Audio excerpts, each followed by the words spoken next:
Just like that, 2024 is coming to an end, and this year marks the 10th anniversary of AutoBuzz. Yeah, I know, right? It's been a decade, so we are celebrating with you guys and some really special cars. Seriously, if it wasn't for you guys, we wouldn't have made it this far. It's been a real privilege and of course a real honor. So this is us giving back, in a way. And to do that, we've gathered perhaps the most incredible lineup of cars we've ever had. And if you notice, there are actually no EVs in sight because this year, we are celebrating engines. And for us to celebrate this very significant milestone, we will need an equally significant location for AutoBuzz Best Cars 2024.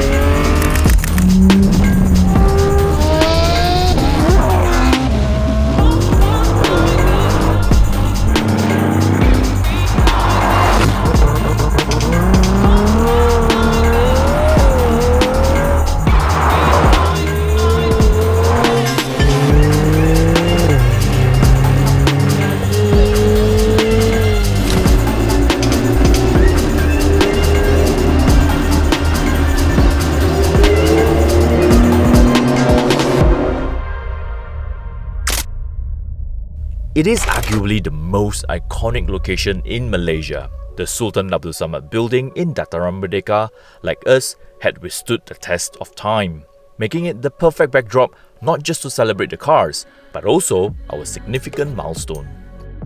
And what a celebration we are having today because we've brought along everything from 4 cylinders all the way up to the screaming V12s. Not only will today be a visual spectacle, it's also pure audio nirvana. 2024 has been a very tough, very busy year. There's been so many obstacles and challenges throughout this year that even on this special day, there's a hurdle to overcome. But as always, we make sure the show goes on.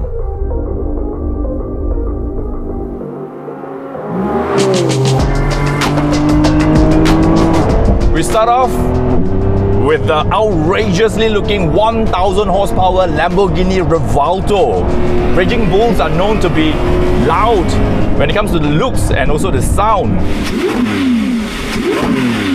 And it is still a poster car material even in 2024. You know it is borderline obscene, but you just can't resist to stare. It is just vulgar. Every single panel from every corner. Check out that rear active arrow. And even the doors are outrageous. That is what a Lamborghini should be like, and I love it. It gets even more obscene underneath. This is Lamborghini's first production plug-in hybrid, so the 6.5-litre V12 engine is further assisted by 3 extra electric motors, spitting out a mind-boggling 1015 horsepower. 0 to 100, wait for it, 2.5 seconds. This thing is a missile on wheels and it does look the part.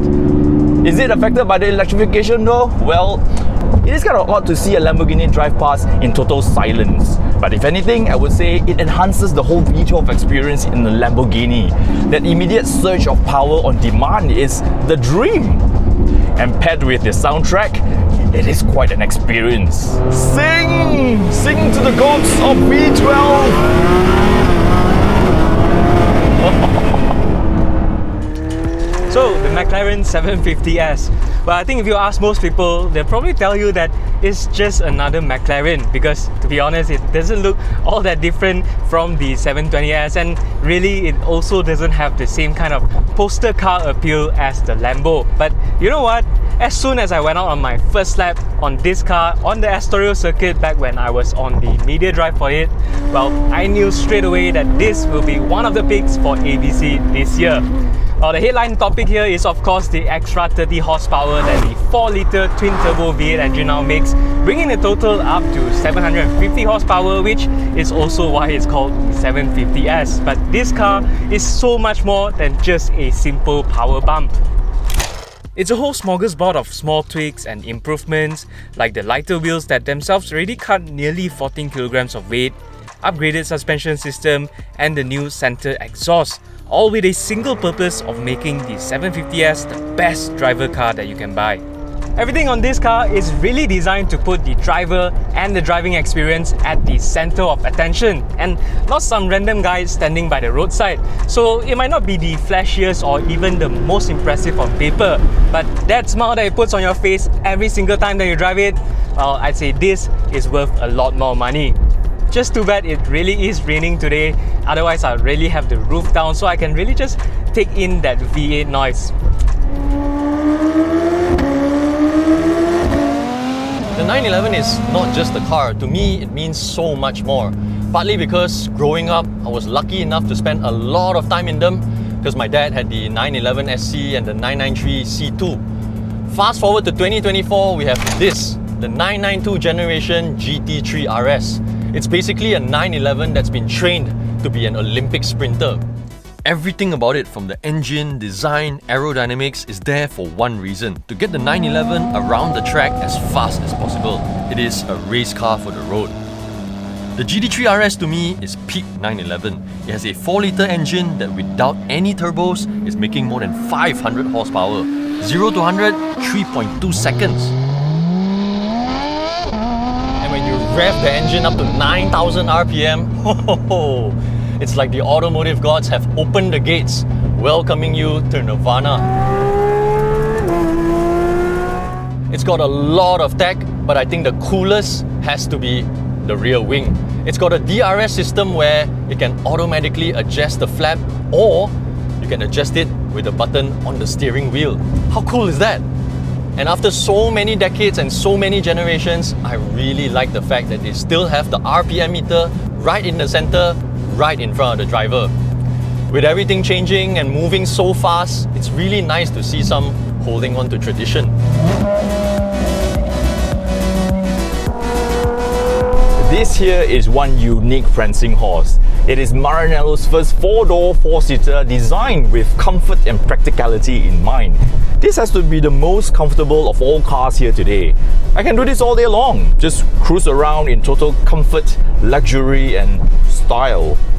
Have you seen the interior of this thing? No wait, you need to smell it because it feels like I'm driving in a mass pack.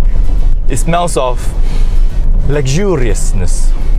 Yeah, Ferrari was a little late to join that you-know-what party when it first came about, but I was so glad they took their own sweet time because at least it didn't turn out to look like a massive boulder on wheels. It's got clever designs to ensure that it looks sleek and agile and not clumsy, which is kind of crucial, especially if you want to name it Purosangue, which actually means thoroughbred. It comes with the right powertrain as well, living up to its name. 6.5-litre V12, naturally aspirated no less, 725 horsepower and 760 Nm of torque. And get this, it can propel you from 0 to 100 in just 3.3 seconds. And you can do it with your 3 of your favourite people. This thing feels agile and responsive for its size, and at the same time it is very confidence-inspiring. What's more important is, it sounds amazing. Well, it sounds better on the outside because this car is just too well insulated. It's too luxurious. Now who says supercars can't be practical too, eh?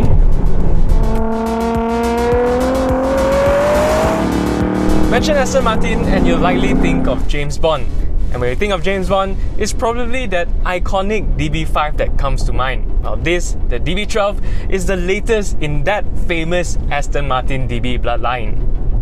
In many ways, the DB12 still has all of the things that James Bond would like. It's still drop-dead gorgeous, still has a super luxurious interior, and it's also still comfortable and capable for long-distance drives. But the DB12 is also very different to all of its predecessors.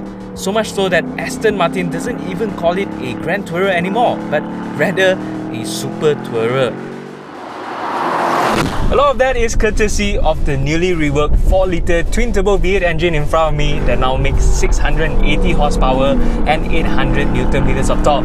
Now for context, that is nearly 30% more powerful than the DB11. In one single generation jump, I think that is almost ridiculous.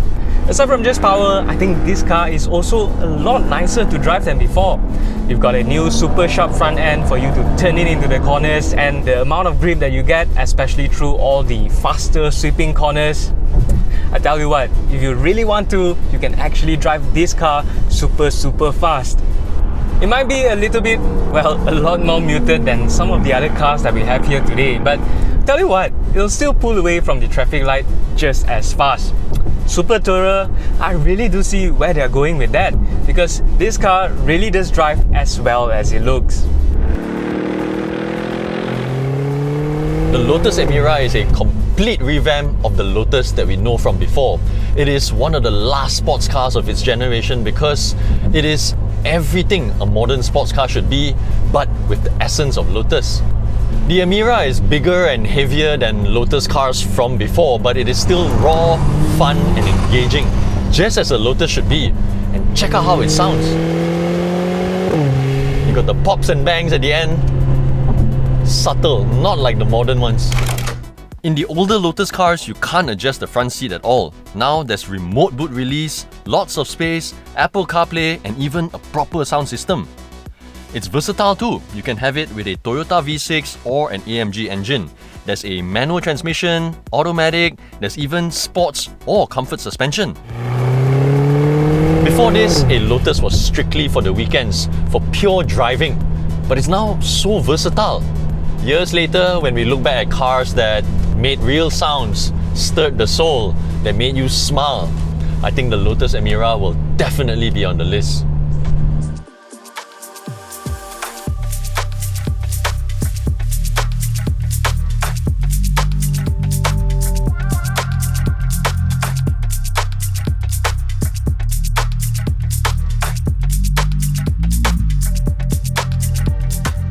So there you have it, the AutoBuzz Best Cars of 2024. And if you ask me, I think it's also one of the best lineups we've ever had, because this is probably the last year we can complete an ABC lineup with just pure ICE cars. In the last 10 years, cars have evolved drastically. We've gone from turbocharging to PHEV to full EVs now. With the industry changing so fast, who knows what we could feature next year?